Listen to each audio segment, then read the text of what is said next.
Hello everybody, so let's have a very interesting conversation about how to become a pilot. So let's get started. Let's first jump to our education qualification background. You should done your 10 plus 2 from a recognized board. You should have PCM. If you don't have a PCM, don't worry, don't be demoralized. You can pursue your PM from NOS, physics and maths. It's mandatory if you want to become a pilot.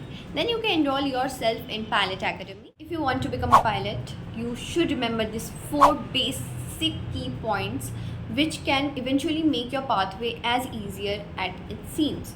First one is class 2 medical round from DGCA. The doctor should be DGCA approved. और आपको medical round में क्या करवाना है? आपको blood test करवाना है, आपको ECG करवाना है, आपको अल्ट्रासाउंड करवाना है, एज वेल एज आपकी आई चेकअप होगी विच इज़ मैंडेटरी. आपका आई साइट 6/6 होना चाहिए. Fine. After you enroll yourself in Pilot Academy, you need to have these 3 license. What are those 3 license?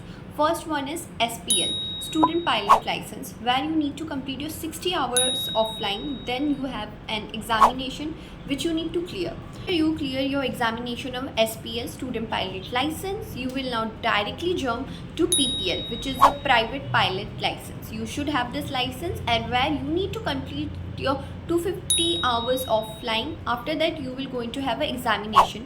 If you complete this examination, if you pass, then you will directly jump to CPL, which is a Commercial Pilot License, right, where again you need to give an examination. If you pass that examination, you will now eligible for flying. Now you can enroll yourself in any airlines. So the amount of investment you need to do if you want to become a pilot is 35 lakhs to 45 lakhs in India. Abroad country में अगर आप जाएंगे तो 60 lakhs आपका max होगा. 1 करोड़ का खर्चा नहीं आता है गाइस, ठीक है. Now if you have a question that कि हम पायलट का कोर्स कहाँ से करें, कौन से एकेडमी से करें, तो yes, I will definitely make another part for the best academies in India and in international level also. So thank you guys. Jai Hind. Have a great day ahead and happy flying.